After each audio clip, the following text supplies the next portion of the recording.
Welcome to the deep dive, where we really get into the sources you send us.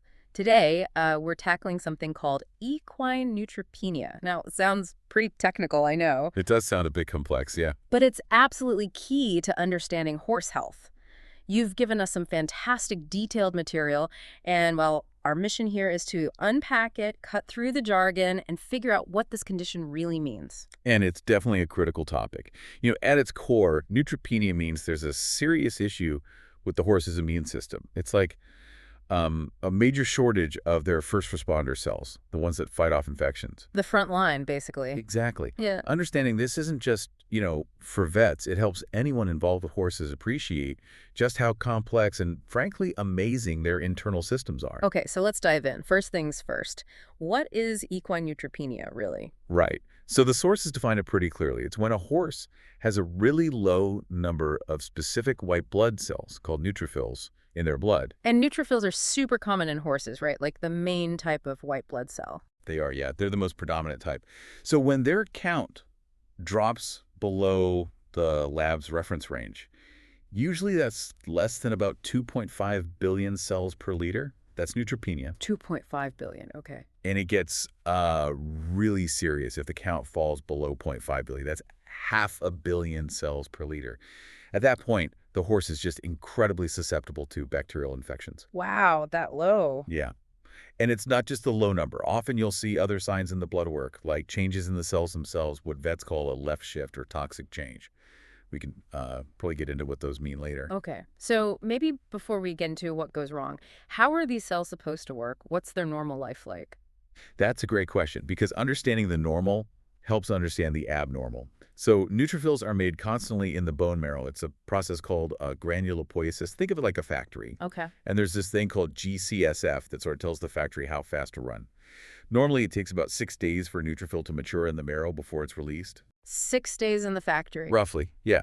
But, and this is key, if the body suddenly needs way more neutrophils, say, there's a bad infection, that whole process can speed up dramatically. The factory goes into overdrive. Ah, so it can ramp up production? That's pretty amazing. It really is. Then, once they're released into the bloodstream, which is, where we take a sample from, they kind of exist in two places. There's the circulating pool, which is what we actually measure in a blood test. Right. And then there's the marginating pool, where they're sort of stuck to the inside walls of the blood vessels, kind of on standby. Ready to jump into action? Exactly. And their time in the blood is surprisingly short, maybe 10.5 hours on average. Then they move out into the body tissues to do their job fighting invaders or cleaning up debris. Only 10 hours in the blood. That's it. That's it. And then maybe another 12 hours or so in the tissues before they basically get old and are removed. So there's this constant, massive turnover. That rapid turnover really explains why things can go bad so quickly if something disrupts it. It's not like they hang around for weeks. Precisely. Which brings us back to that term you mentioned, the left shift. What's happening there? It sounds kind of ominous. It can be, yeah. So the left shift, it's basically visible evidence that the body is under pressure. When there's really severe inflammation or infection, the horse uses up its mature, fully trained neutrophils very fast. Depletes the reserves. Right. So the bone marrow, trying to compensate, starts pushing out immature neutrophil cells that aren't quite ready yet. These are called bands, or sometimes even younger forms like metamyelocytes. Like sending in the recruits before basic training is finished. Kind of, yeah. Now, there's what we call an appropriate left shift. You see some immature cells, but the mature ones are still winning the numbers game, and often the total neutrophil count is actually high. That means the bone marrow is responding well, just under pressure. Okay, so that's not necessarily bad news. Not necessarily, but then there's the degenerative or uncompensated left shift, and that's the one you worry about. Oh. Yeah, that's when the immature cells actually outnumber the mature ones, and critically, the total neutrophil count isn't high. It means the demand in the tissues is just completely swamping the bone marrow's ability to produce. Well, it's a really poor prognostic sign. Okay, that makes sense. The factory just can't keep up. So if that's how they should work and how the body tries to cope, what actually causes the numbers to drop so low in the first place? What leads to neutropenia? Good question. The sources point to a few main reasons. The most common one, apparently, is just using them up too fast. Increased peripheral usage, yeah. Yeah. It's like the rate they're migrating out into the tissues to fight something just completely outstrips the bone marrow's production rate.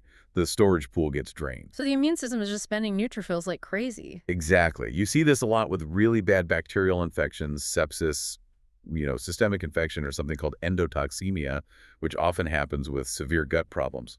Like bad colic? Yeah, like colic involving strangulating lesions or severe diarrhea like acute colitis. Hmm. Also things like serious infections in foals, bad pneumonia, peritonitis, uterine infections after foaling, even certain tick-borne diseases like equine granulocytic anaplasmosis. Wow, okay. So mainly severe infections driving demand way up. Primarily, yes. Yeah. But you can also see it, more transiently with some acute viral diseases too. Think equine flu or herpes virus or EVA. And sometimes they just get lost into fluid that builds up, like in the chest or abdomen. Okay, so overwhelming demand is number one. What else can go wrong? What if the factory itself has issues? That's the next category. Decreased production by the bone marrow. This is less common, thankfully, but often more serious. It means the bone marrow itself is suppressed or damaged. What could cause that? Several things. Certain toxins or drugs can do it. Chemotherapy agents are an obvious one, but also some antibiotics, or even toxins from plants like senecio or brackenfern. These can sometimes cause a complete shutdown of the marrow, affecting all blood cells, not just neutrophils. That's called aplastic anemia or pancytopenia. Pancytopenia, meaning all cell lines are low. Exactly. Red cells, white cells, platelets. Very serious. Also, some viral infections we mentioned, like flu or EIAV, can directly suppress the marrow. Or sometimes just a chronic, overwhelming infection can eventually exhaust the marrow's capacity. So the infection itself wears out the factory over time. It can, yeah. And then there are, unfortunately, primary bone marrow diseases. Things like cancer cells invading the marrow or fibrosis scarring it up again, leading towards aplastic anemia. Okay, so demand is too high or production is too low. Are there other ways? You mentioned that marginating pool earlier. Ah, good catch. Yes, increased margination. This is where the neutrophils aren't necessarily gone, they've just shifted. They've moved from the circulating pool that we measure, and they're sticking to the blood vessel walls, that marginating pool. So the blood test looks low, but the cells are still in the horse, just hiding.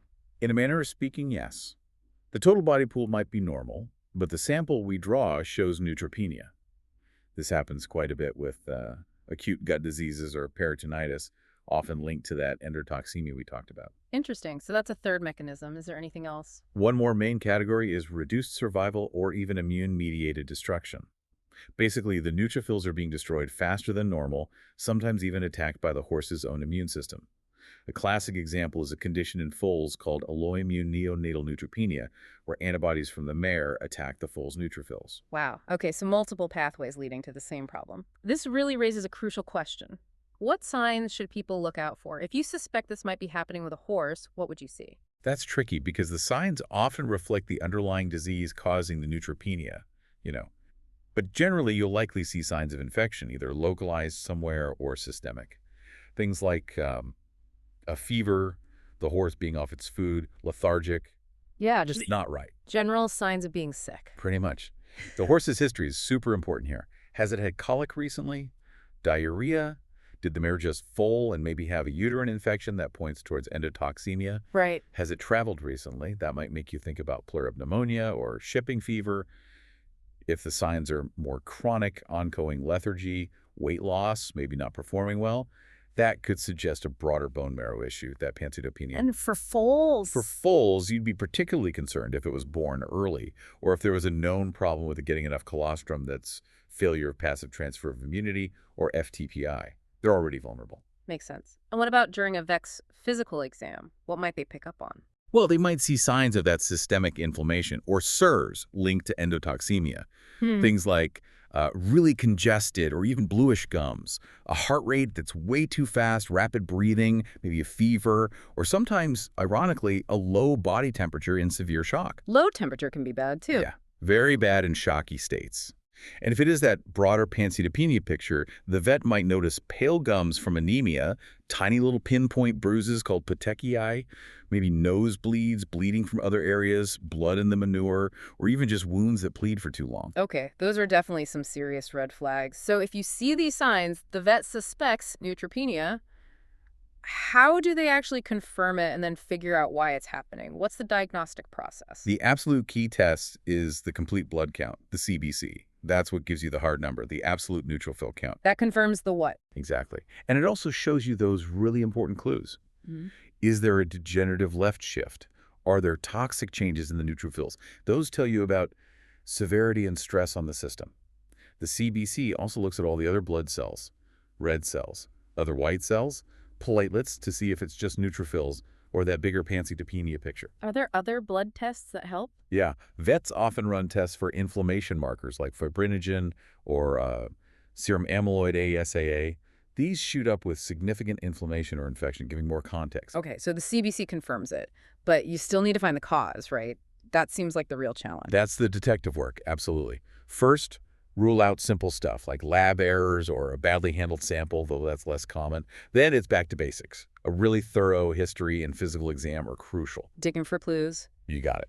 Then you start hunting for the source of the problem. This usually involves taking samples for culture, trying to grow bacteria from the blood, from fluid washed out of the trachea if you suspect pneumonia, from abdominal fluid, joint fluid, sometimes even manure. Trying to pinpoint the infection. Exactly. Imaging is often vital too. Hmm. Ultrasound to look at the abdomen or chest, x-rays, maybe endoscopy to look inside the gut or airways, whatever it takes to find that primary infection or inflammation. And what if you still can't find the cause, or you suspect it's the bone marrow itself? That's when you might need to go directly to the source, a bone marrow aspirate or biopsy. You take a sample of the marrow itself to see what's going on in the factory. Is it producing normally? Is it suppressed? Is it being replaced by something abnormal? Wow, okay. Quite an investigation. So once you have a diagnosis or at least a strong suspicion of the cause, how do you treat it? It sounds like these horses are often really sick. They often are, yes. Yeah. Treatment is usually pretty intensive and has several goals. First, you've got to treat the underlying condition, whatever's causing the neutropenia. Second, you want to help correct the neutropenia itself if possible. And third, you have to manage or prevent the secondary infections that the horse is so vulnerable to. So a multi-pronged attack. Definitely. Hmm. Most of these cases need to be hospitalized, sometimes in intensive care. And occasionally, emergency surgery is the first step, like for that strangulating colic. Right. Makes sense. Aggressive antibiotic therapy is almost always essential. You start broad spectrum, something that kills lots of different bacteria, right away because you can't wait. Then, hopefully, culture results come back, and you can choose more targeted antibiotics. Tailoring the treatment. Exactly. And alongside the antibiotics, you're treating the primary disease, maybe large volumes of IV fluids for shock and endotoxemia, anti-inflammatory drugs like flunixin, maybe surgery to drain an abscess. If it was a drug or a toxin, you stop it immediately. And what about supporting the horse through this? Crucial. Strict hygiene and biosecurity are really important because their immune system is down. So you try to prevent them picking up new infections in the hospital. Continuous 3 fluids are common, careful monitoring of their vital signs, and of course, tracking that neutrophil count on repeat CBCs. Is there anything you can do to specifically boost the neutrophil count besides treating the cause? There is, actually. For the really severe, stubborn cases, there's a drug called a granulocyte colony stimulating factor, or GCSF. Filgrastim is a common one. That sounds familiar. Didn't you mention GSF tells the bone marrow factory to speed up? You remembered. Yes, that's exactly what it does. It directly stimulates the bone marrow to produce and release more neutrophils. Now, it's expensive, and it's technically off-label use in horses, meaning it's not officially approved for them. But in critical situations, it can be a lifesaver. Wow. Okay. Any other treatments? Well, depending on the overall picture, the horse might need plasma or even a whole blood transfusion if they're also anemic or have low protein. Medications to protect the stomach lining are often used, and nutritional support is important too. And one thing vets always consider is that if the horse does need surgery for its primary problem, the neutropenia makes post-op infections a much bigger risk. Right. A really important consideration. So, putting it all together, treatment is complex, often intensive. What does this mean for the horse's chances? What's the prognosis? The million-dollar question. And the answer is, it really, really varies. It's highly dependent on several things. Okay, like what? Number one is the underlying cause. That's probably the biggest factor. If the neutropenia is due to overwhelming sepsis or severe bone marrow failure, the prognosis is often guarded, maybe even poor. But if it's, say, a milder neutropenia associated with a straightforward viral infection that the horse clears, the prognosis can be quite good. So what triggered it matters most. Hugely. The actual severity of the neutropenia also plays a big role. If that absolute neutrophil count drops below 500 cells per microliter, remember we said below half a billion per liter earlier? Same ballpark.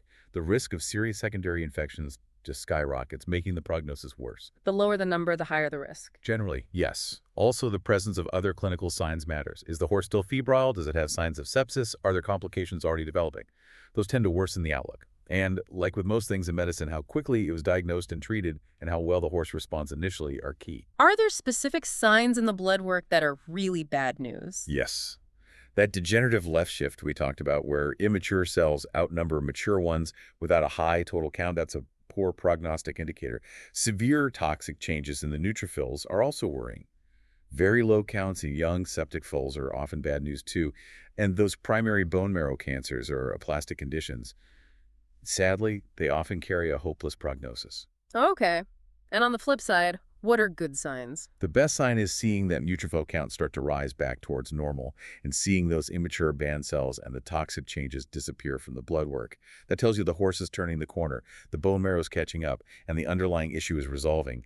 That's when you start to feel more optimistic. Right, that makes sense. So if we sort of zoom out now, what's the big picture takeaway here? I think the big picture is that equine neutropenia is a really potent indicator of just how delicate the balance of the immune system can be. It highlights the body's incredible defense mechanisms, but also how they can be overwhelmed.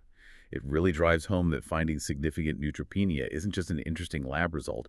It's a serious alarm bell that requires immediate, thorough investigation and often aggressive action. Yeah, this deep dive really hammered home for me how vital these neutrophils are, how many different ways things can go wrong to deplete them, and just how critical early diagnosis and hitting the problem hard with tailored treatment is. It's like this complex dance happening inside the horse that can have these massive life and death consequences. Absolutely. You know, thinking about how fast these conditions can develop and overwhelm the system, it makes you wonder, what does this deep dive suggest about the bigger challenges of managing these kinds of acute, overwhelming, inflammatory responses? Not just in horses, but really in any complex biological system where that frontline defense is so critical. Something to think about. Thank you so much for bringing us these sources today. Truly fascinating stuff.